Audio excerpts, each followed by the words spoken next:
My next guest wrote an essay that I read recently and was so struck by it that I knew I had to speak with him if possible. It is an essay. I don't want to summarize too much. I don't want to speak for him, but the headline it was given in faithandleadership.com was "It's not just the coronavirus. Bad theology is killing us." My guest is Reverend William H. Lamar IV.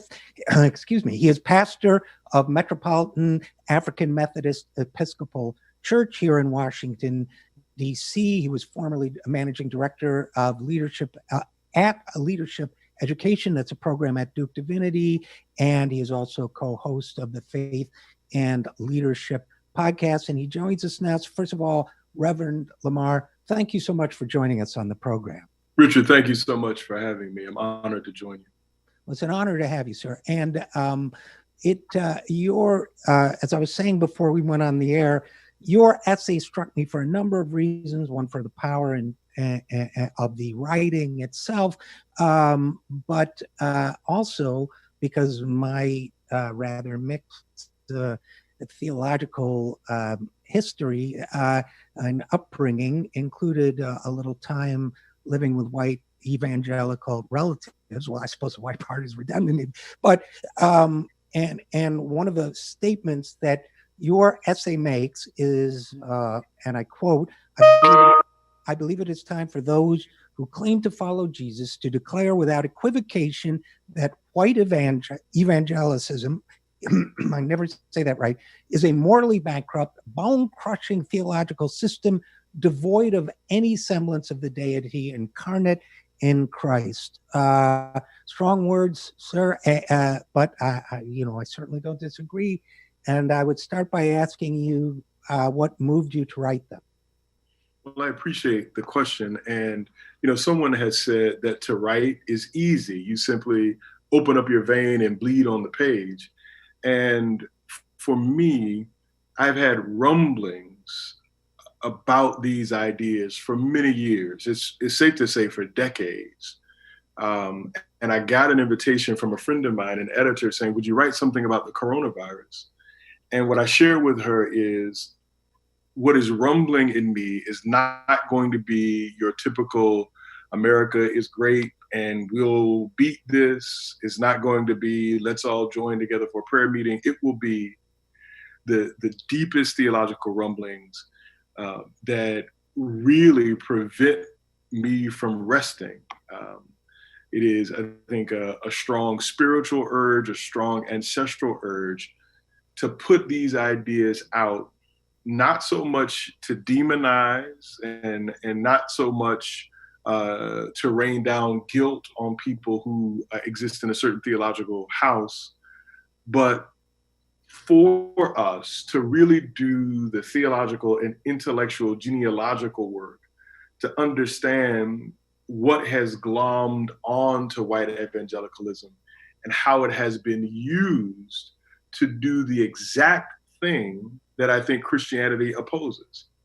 And I wanted to, and again, it's only about 1,400 words, so it's not exhaustive. It's a thumbnail sketch of some ideas and it's where I see the intersection of the theology, of the biblical hermeneutics, of the civil religion, of the getting in bed with the politics of empire, just a veritable gumbo of things that are swishing around that we need to pay attention to.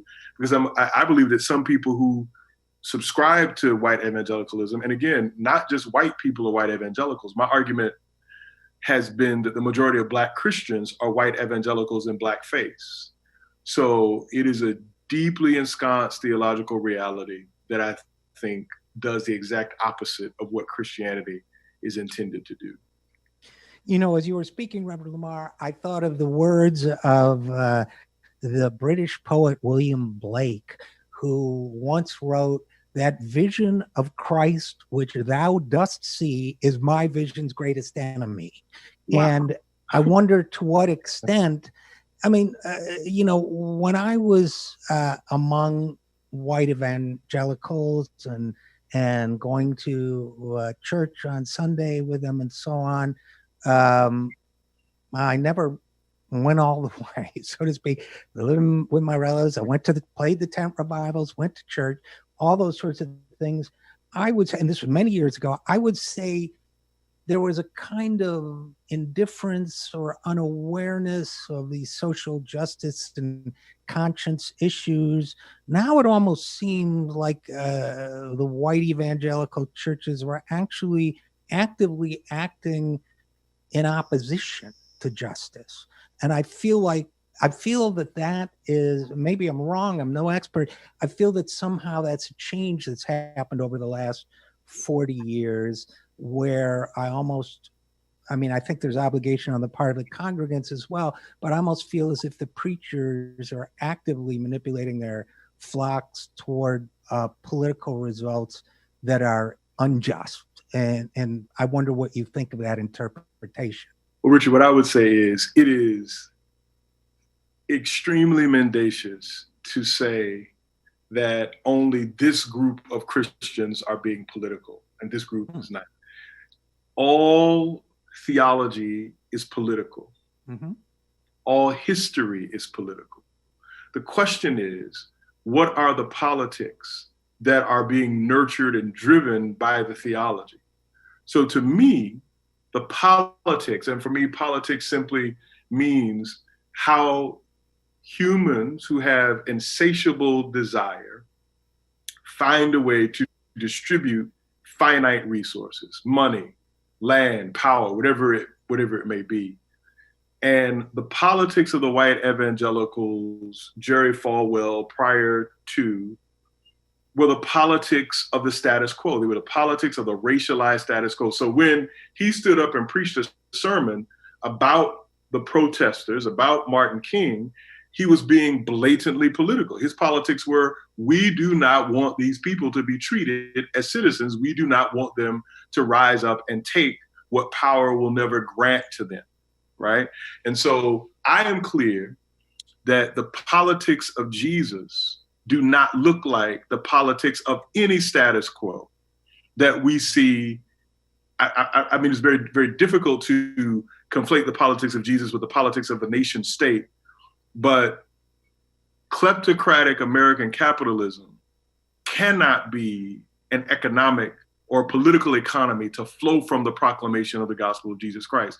What we did the other day is we, as a congregation on Zoom, we read through the lynching of Jesus, the execution of Jesus in Mark.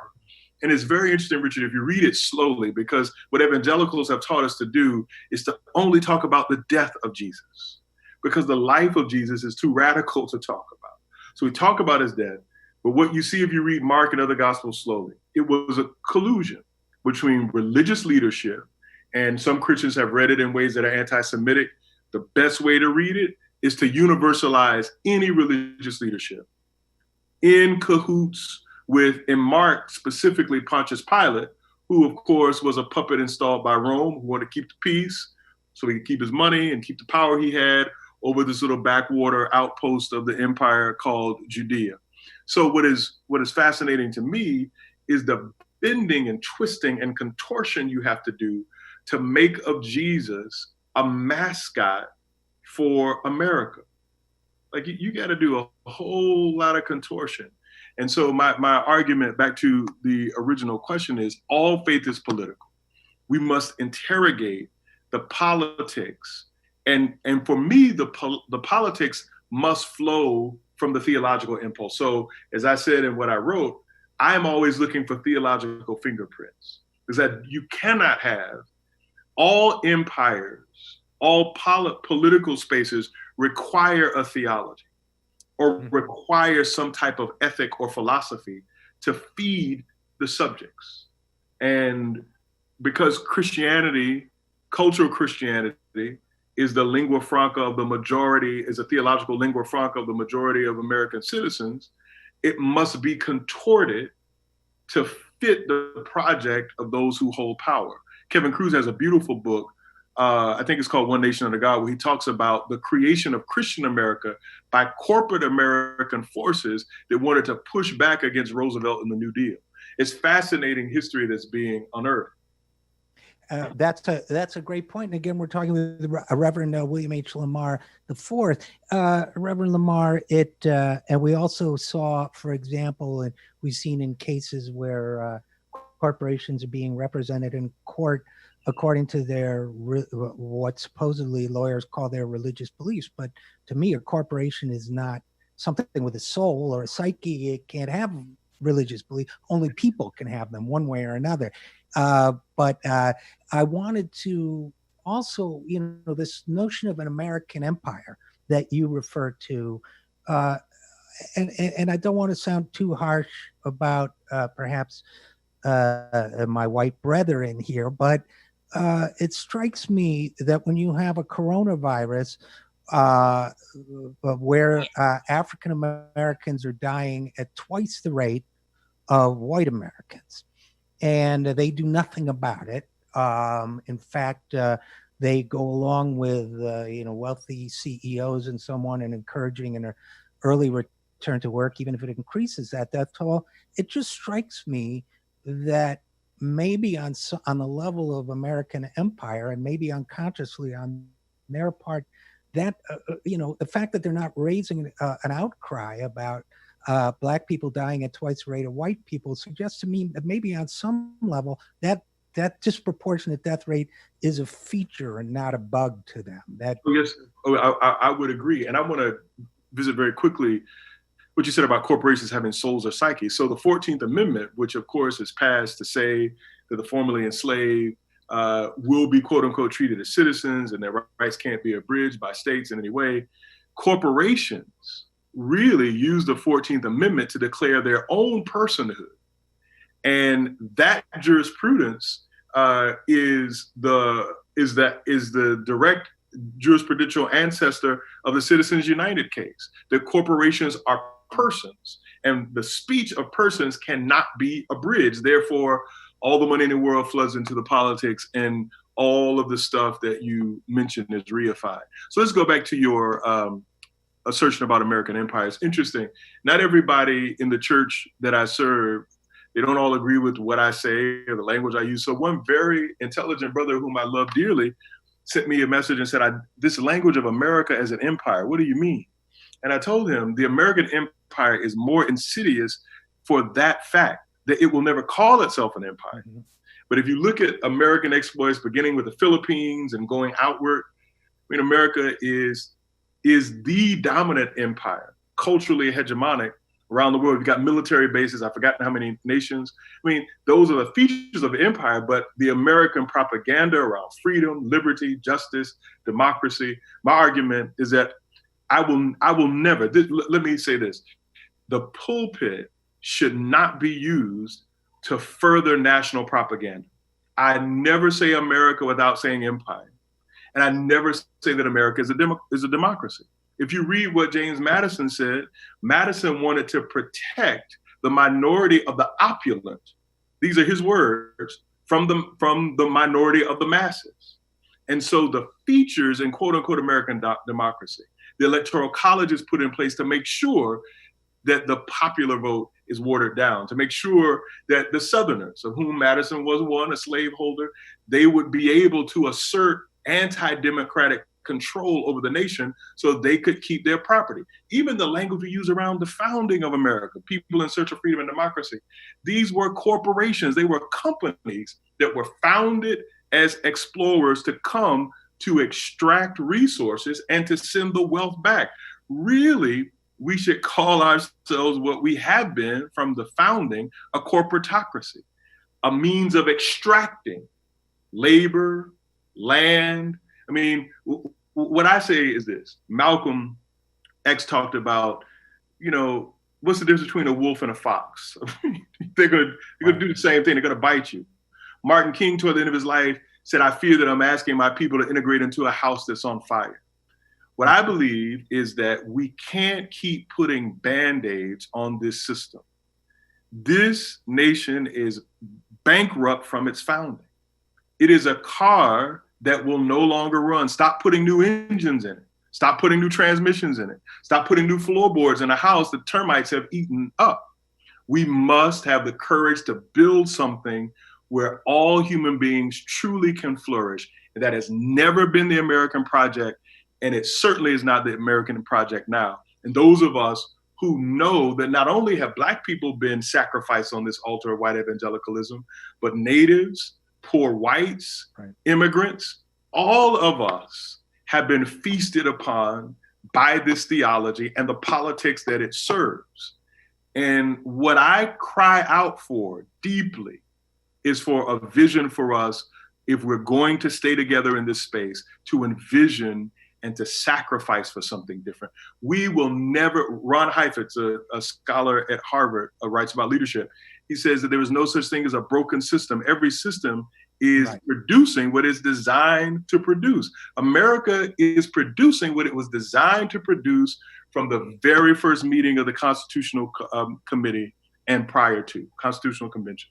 So, I mean, it just is what it is. And you know, we're running out of time, but I can't let you go, Reverend Lamar, without noting on that regard, and I almost said amen when you said every system produces what it's meant to produce, but I can't, that as we are recording this, as you and I are speaking, the city of Minneapolis is undergoing an internal war. Because if this is not an empire we're talking about internally as well as externally, how is it that people can disproportionately be killed at the hands of the authorities, the armed authorities of the government over and over and over without anything being done to stop it, except at best scolding words from political leaders? How is it? How is that? Isn't that just, along with the coronavirus and everything else, basically testimony that this empire continues to dominate? I would simply agree with you and say that this is what America was designed to produce. And if we wanted to produce something different, we must create something. You know, I'm just gonna be honest with you, Richard, for a long, I'm 45, I'll be 46 in August.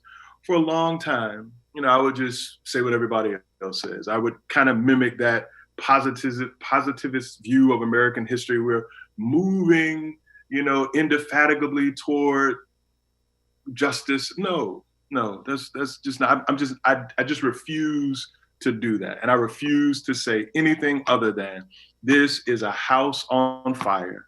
And if we are serious about living together as brothers and sisters, we must reimagine our politics and a theology that this theology is bankrupt. I mean, I just believe that we must abandon white evangelical notions, those who hold it no matter what their race may be. I think it is death dealing. I think it is death dealing. And I believe that if you, to me, what happened in Minneapolis is a case study.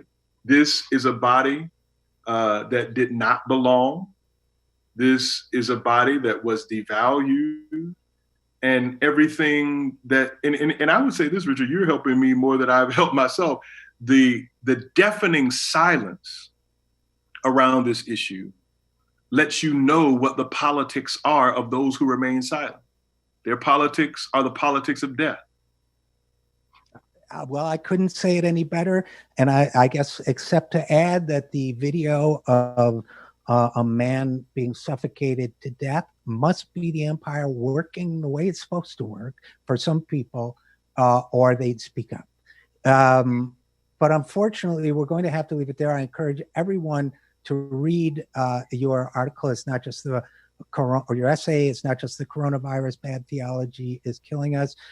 Reverend William H. Lamar IV of Metropolitan African Methodist Episcopal Church here in Washington, D.C. Thank you for writing it, and thank you so much for coming on the program.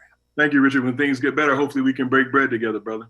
I look forward to it. Thank you very much.